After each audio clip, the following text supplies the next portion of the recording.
Sofía, buen día. Buen día, Ciro. Ya comentaba más temprano Manuel y tú lo que dijeron los ministros, 3 ministros de la Suprema Corte en la Feria del Libro en Guadalajara sobre esta propuesta del presidente para que el pueblo sea quien elija a los ministros y le dicen al presidente que dijeron que no están de acuerdo, que no se podría elegir así, que deben cumplir cierto perfil. Entre ellos Loreta Ortiz. Entre ellos Loreta Ortiz, una de las ministras propuestas por el presidente, y el presidente responde: si a esas vamos, pues no se podría elegir al presidente de México, porque se requiere un perfil especial, tendría que llevarse a cabo por una especie de consejo de sabiondos, dice el presidente, que un consejo supremo de eminencias y no el pueblo eligieran al presidente de la República, que no pensáramos en la democracia, dice el presidente. ¿Cómo no se va a poder elegir a jueces, magistrados y ministros? Hay un procedimiento, como en todos los casos, como en todos los servidores públicos, tendrían que ponerse requisitos de edad, tener que fueran abogados, que se hubieran desempeñado tanto tiempo. Dice el presidente, es muy fácil, se ponen los requisitos y se elige. Y después empieza a hacer una comparación de la revolución, o antes de la revolución, cuando Porfirio Díaz es entrevistado por un periodista de Estados Unidos y le dice, es tiempo de hacer, de que haya democracia, y en los hechos no hubo democracia. Entonces empieza a comparar de alguna manera el presidente. Pero entonces que el presidente sigue firme con su idea. Sí, que sí se puede elegir. ¿Cómo ve Roberto Gil? Buenos días. Buen día, Ciro, buen día a todos. Pues el presidente insiste en su propuesta, que por cierto no hay ningún jurista que yo conozca que la respalde. Algunos hacen ahí machincuepas tratando de encontrar algún referente histórico en nuestro pasado constitucional, pero tenían otras características. La ministra Loreta Ortiz, yo creo que con mucha valentía dijo lo que opina, y sería extraño que dijera otra cosa la ministra, pues no solamente porque está sentada en la Suprema Corte de Justicia, sino también porque conoce las racionalidades de lo que implica una Suprema Corte de Justicia. En una democracia hay funciones políticas, son las que desempeña, por ejemplo, el presidente de la República, los diputados y los senadores.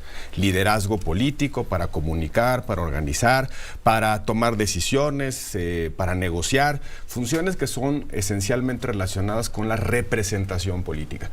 Pero también una democracia necesita funciones técnicas, y esas funciones técnicas no son otra cosa que la aplicación estricta de la ley. Es decir, a asumir lo que el Congreso dicta y el Ejecutivo dicta en una ley y ponderar dos partes que están en un conflicto para dar la razón a una o a otra. Significa valorar pruebas, significa argumentar desde el punto de vista de la ley, argumentar técnicamente, construir una solución sólida que sea aceptada por las partes. Es una función diametralmente diferente a la función que realiza el presidente de la República. Pensemos, por ejemplo, en una discusión sobre un concurso mercantil, en un divorcio, pensemos en un amparo. Ahí no estamos haciendo grilla, campaña, ni salen las porras, y usted quién cree que tiene la razón. Se analizan los argumentos, los hechos y las pruebas, y el juez decide quién tiene la razón en un caso o en otro. Es una esencia totalmente distinta a lo que pasa en la política. Yo creo que el presidente está usando un argumento demagógico para tratar de construir un imaginario de que la Suprema Corte, el Poder Judicial en su conjunto, debe de cambiar, se debe de reformar. Eso no es una reforma razonable para la democracia mexicana, es una reforma para desmantelar a la Suprema Corte de Justicia de la Nación, para desmantelar un equilibrio. Algunos filósofos y teóricos del derecho le dicen que la Corte desempeña una función contramayoritario para las mayorías, porque protege precisamente a las minorías de que pueda volver a haber una mayoría o una minoría en el futuro. Protege los derechos de todos, pacifica el conflicto político. Imaginemos una Suprema Corte en la que un ministro hace campaña, se asocia a un partido político, moviliza el voto, le recibe dinero a algún empresario, o en el peor de los casos le recibe dinero a algún criminal. Esas personas con esos compromisos van a estar sentados discutiendo qué ley nos afecta a todos, quién tiene la razón. Yo creo que el presidente está en una campaña política para poner un adversario en la mesa, y afortunadamente hay voces como Loreta. Claudia Sheinbaum, Yo creo que Claudia no tiene mucho de dónde salirse, pero afortunadamente decías, hay voces como Loreta. Hay voces como Loreta. Como Loreta. Y hay que preguntarle, por ejemplo, a las tres candidatas que están incluidas en la terna, ¿qué opinan? Ahora vamos a ese tema, ahora que regresemos. Seguramente se lo van a preguntar. Se lo tienen que preguntar. A las tres, que por lo visto, pues ninguna va a pasar, por lo que ha dicho el PRI, el PAN, PRD, Movimiento Ciudadano. el Grupo Plural no van a alcanzar los votos. Ninguna de las tres va a ser ministra de la Corte. Vamos a pausa, continuamos. A las 12, decías, Manuel. Comienza, Ciro, la sesión de la Comisión de Justicia, sí. Ya nos dijo el señor Germán Martínez, el senador, que ahí va a estar. Pues qué bueno, senador. Senador Germán Martínez. Sí, ¿no? Que es ¿Y qué va a integrante de la pasar ahí? comisión. ¿Quiénes van a ir? Bueno, pues van a ir los integrantes de la comisión, por supuesto, para recibir en estricto orden alfabético a Berta María Alcalde Luján, a Lenia Batres Guadarrama, María Estela Ríos González. Ya sabemos todo lo que han dicho ustedes sobre los votos. 1, 2, 3. 1, 2, Por 3. separado. Pues que ninguna es constitucionalista. Es de entrada el primer comentario que se ha hecho. Son abogadas. Impedida, me parece, María Estela Ríos González, pero pues ahí se va a presentar. Por ser funcionario del gobierno. Por ser Consejera en funcionario del ejercicio. nivel de Secretaría de Estado, ¿no? Yo supongo que eso fue el viernes o el jueves al Senado, decirles, señores, yo no puedo, voy a presentarme, voy a decirles, yo no puedo participar. Algo de decoro debería tener, quién sabe. Ahora, si no convencen, si no ocurre algo radical, Roberto, pues será un ejercicio estéril, inútil, porque el PAN ya lo dijo con claridad, los senadores del PAN van a votar en contra.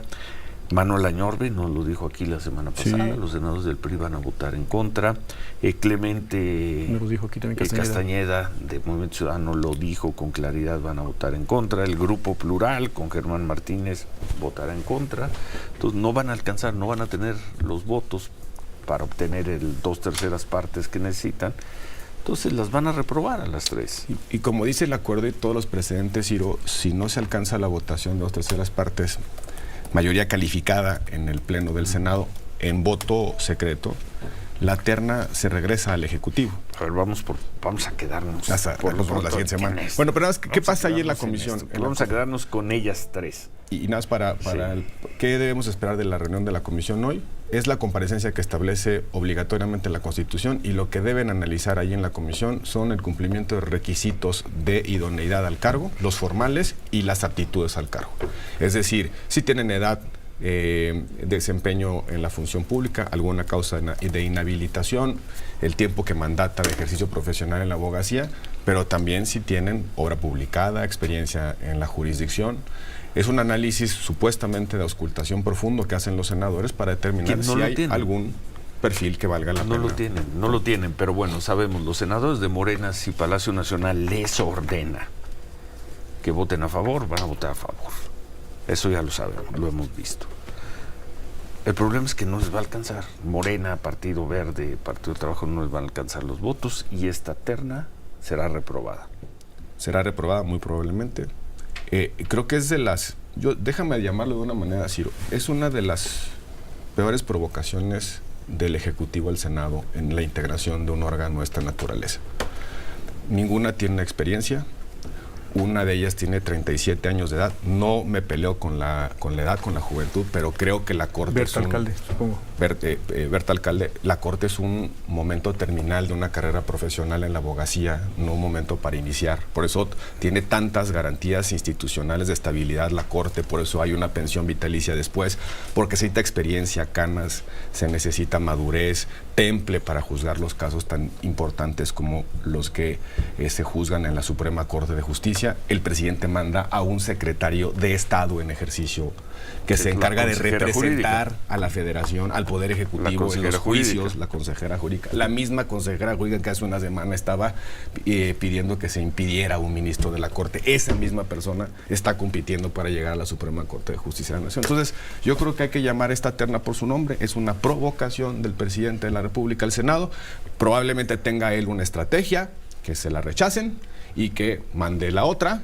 Con perfiles parecidos, similares, distintos, veremos, o peores, y ejerza por primera vez en la historia, desde la reforma de 1994, ejerza por primera vez la capacidad de designar por sí y para sí un ministro de la Suprema. Para eso faltan todavía 2 etapas, tres etapas, porque esta es la primera y la veremos, y comienza hoy ya en el contacto con el Senado, hoy al mediodía. Muy difícil que cambie de parecer el PAN, el PRI, el Movimiento Ciudadano, el Grupo y el PRD Plural, también, el PRD, muy son los difícil 2, 3 que votos. cambien de opinión. Entonces, la propuesta de las señoras Alcalde, Batres y Ríos será reprobada, rechazada. No alcanzará la votación. No alcanzarán la votación. Y porque recordemos es que se votan con cédulas y el que alcance 2/3 es ministro. el que no alcance 2/3, se regresa a su casa. Si no se alcanza en ninguna, se votan 2 veces, se vota una primera vez y luego, si no hay resultado, se vuelve a intentar una votación tratando de generar consensos. Pero por lo menos hoy lo que vemos es que nadie se va a mover de la posición original de que esta terna debe ser rechazada. Es voto secreto, tampoco creo que los priistas o la gente del Movimiento Ciudadano digan en público que van a votar en contra y voten a favor. Pues no hay nada más peligroso que un voto secreto, ¿verdad? Entonces, pero bueno, esperemos que hagan bien las cuentas. Oye, ¿qué va a pasar con Nuevo León, el gobernador interino? ¿Qué va a pasar con Samuel García? Que también vence esta semana. Vence esta semana, vence el 2 de diciembre. Y allá todos siguen montados en su macho.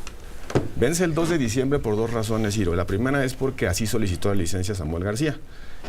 Cuando fue al Congreso, les dijo, yo ya me voy a una campaña presidencial, les pido que me autoricen la licencia a partir del 2 de diciembre. Ahorita él está en un permiso distinto porque notificó al Congreso que iba a salir del Estado y dejó encargado del despacho al secretario de Gobierno de Nuevo León. Pero a partir del 2 de diciembre la licencia causa efectos y entonces se actualiza, se activa la facultad del Congreso de designar a un gobernador interino. El problema que tiene Samuel es que no tiene mayoría, no tiene los votos en el Congreso para poder designar a un gobernador interino afín. Ha habido 3 juicios, 3 litigios en 3 instancias distintas que están poniéndole el contexto o el marco de referencia a esta situación.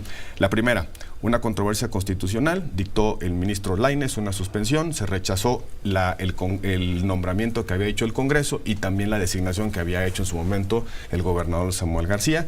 Todas las cosas para atrás, como si no hubieran existido. Segundo juicio, el Tribunal Electoral la semana pasada le dio la razón parcialmente al Congreso del Estado, en el sentido de que es el Congreso quien tiene la facultad de nombrar al gobernador interino, pero también parece que le dio la razón a Samuel García en un argumento importante, que es si debe o no el Congreso respetar la voluntad popular originalmente expresada en la elección de origen, es decir, si debe ser o no debe ser forzosamente alguien de MC o propuesto por el gobernador.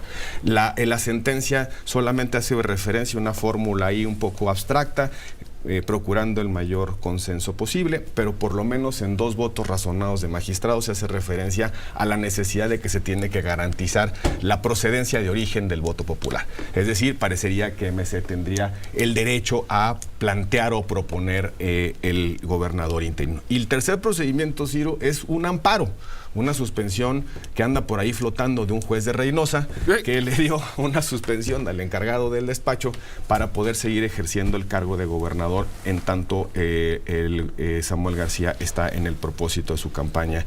¿Qué debería pasar? La lógica indicaría pues, que se sentaran a platicar y se pusieran de acuerdo.